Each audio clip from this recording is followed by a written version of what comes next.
ఓం నమః శివాయ. ఓం శ్రీ కైలాసపరంపర గురవే నమః. శ్రీ నందినాథ సాంప్రదాయ రత్నాయ నమః. సదాశివ సమారంభాం వ్యాస శంకర మధ్యమాం అస్మదాచార్య పర్యంతాం వందే గురు పరంపరాం. శృతిస్మృతి పురాణానాం ఆలయం కరుణాలయం నమామి భగవత్పాద శంకరం లోకశంకరం. శంకరం శంకరాచార్యం కేశవం బాదరాయణం సూత్రభాష్యకృతౌ వందే భగవంతౌ పునః పునః.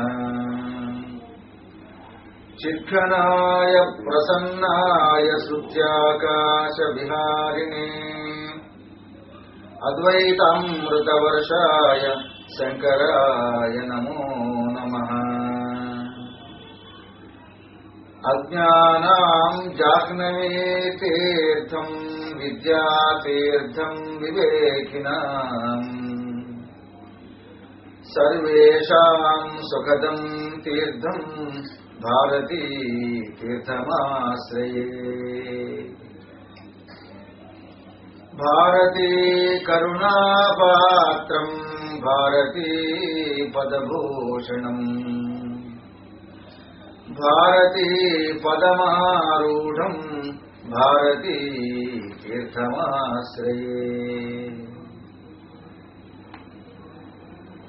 శ్రీ శంకర భగవత్పాదుల వారు సాక్షాత్తు శివమహాదేవుడి యొక్క అవతారం. ఆయన కారణ జన్ములు. కలుషితమైనటువంటి వైదిక ధర్మాన్ని పునరుద్ధరించడం కోసం, మానవాళికి మహోపకారం చేయటం కోసం జన్మించినటువంటి మహామహిమాన్వితుడు. సనాతన వేద ధర్మాన్ని ఉద్ధరించినటువంటి తేజోమూర్తి. సమ్యక్ సాధనా వ్యవస్థను, ఉపాసనా మార్గాన్ని ఉద్బోధించి హైందవ జాతిని తేజోవంతం చేసినటువంటి మహామహిమాన్వితుడు, జగద్గురువులు. సనాతన ధర్మాన్ని విశ్వవ్యాప్తం చేసినటువంటి విద్వన్మణి. బ్రహ్మ సత్యం జగన్మిథ్యా జీవో బ్రహ్మైవ నాపరః అనేన వేద్యం సత్యాస్త్రమితి వేదాంతడిండిమః. బ్రహ్మము త్రికాలాబాధ్యమైనటువంటి సత్య వస్తువు. ఈ దృశ్యమానమైనటువంటి జగత్తంతా కూడా మిథ్య. ద్రష్ట అయినటువంటి జీవుడు బ్రహ్మయే కాడి అన్యుడు కాదన్నటువంటి అద్వైత తత్వాన్ని ప్రపంచానికి అందించినటువంటి అపర శంకరుడు ఆచార్య శంకర భగవత్పాదుల వారు. కైవల్య రూపమైనటువంటి సంపూర్ణ వ్యక్తిత్వ వికాసానికి, అద్భుతమైనటువంటి ఆనందమయ జీవితానికి, వీటన్నిటికీ కూడా మార్గదర్శనం చేసినటువంటి కరుణా స్వరూపం.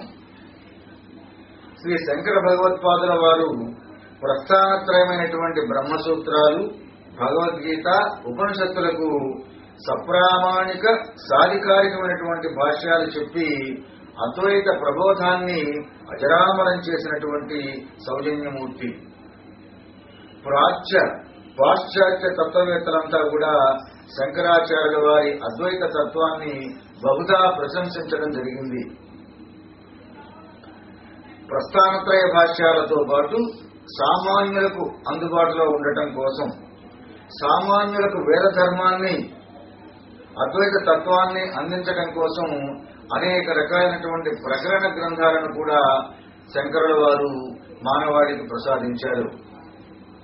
ఆయన ఇచ్చినటువంటి ఆ ప్రకరణ గ్రంథాలలో ముఖ్యంగా మనం తెలుసుకోవాల్సినటువంటిది భజగోవింద శ్లోకాలు. దీనినే మోహముద్గర అని అంటాం.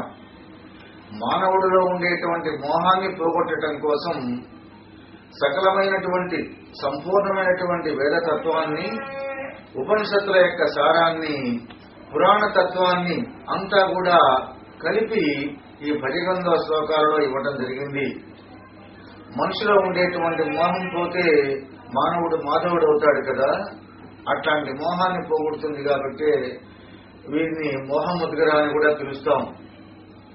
ఆ మోహముద్గర భజగోవింద శ్లోకాలను భక్తి శ్రద్ధలతో శ్రవణం చేసి మానవ జన్మను చరితార్థం చేసుకోవటం కోసం, భక్తి మార్గాన్ని అవలంబించడం కోసం, భక్తి వైరాగ్యాల ద్వారా ముక్తి పొందడం కోసం ఆ భగవద్గీత సారాన్ని కూడా మనం భజగోవింద శ్లోకాల ద్వారా అనుసంధానం చేసుకుంటాం. Bhajagovindam is one of the most popular works of Sri Shankara. The essential teaching conveyed through this work is the need for cultivating an attitude of detachment towards all worldly matters and intense devotion to God. These two are necessary even for leading a happy life in the world. They are also most important requisites for seekers of self-knowledge. Bhajagovindam, Bhajagovindam, Govindam Bhaja Mudamate. Worship Govinda, worship Govinda, you deluded one, when the end is near. Knowledge of grammar will not save you. The word Mudamate used by Sri Shankara in this verse does not mean fool or a person of deficient intelligence.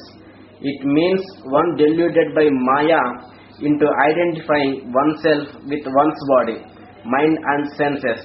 We are all in reality the infinite Brahma, but because of ignorance of this truth, we think of ourselves as the body-mind complex. This wrong notion is what is called bondage in Vedanta. In this sense, even the most intelligent human being is a deluded person until he realizes the truth that he is none other than Brahma. The translation of this word as fool does not bring out its real Vedantic sense in the present context. It should not be concluded that Sri Shankara describes the study of grammar. On the other hand, knowledge of grammar is essential for understanding the Upanishads and Sri Shankara's Bhashya. Here grammar stands for all worldly knowledge. The Mundakopanishad says that there are two kinds of knowledge, the higher, the lower. The lower knowledge includes the four Vedas, the science of pronunciation, the code of riddles, grammar, etymology, meter and astrology including astronomy. The higher knowledge is that by which the immutable Brahma is realized. The lower knowledge is necessary for all worldly purposes, but it is only the higher knowledge that will deliver one from the continuous chain of births and deaths. This is the idea conveyed by the statement that knowledge of grammar, that is, mere worldly knowledge, will not save you from samsara. So, one should strive to attain self-knowledge. Shankara భగవత్పాదుల వారు భజగోవింద శ్లోకాల ద్వారా మానవుడిలో ఉండేటువంటి మోహాన్ని, సాధారణంగా ప్రతి మానవుడు కూడా తను అంటే ఈ శరీరమని, అట్లాగే ఈ ఇంద్రియాలని భావన చేస్తూ ఉంటాడు, లేదా ఈ మనసుని భావన చేస్తూ ఉంటాడు. దాని నుంచి దూరంగా వెళ్లి తను భగవంతుడి యొక్క స్వరూపమని, తనలో ఉండేటువంటి దైవత్వాన్ని చూసుకునేటువంటి శక్తి సామర్థ్యాలు ఈ భజగోవింద శ్లోకాల ద్వారా లభిస్తాయి.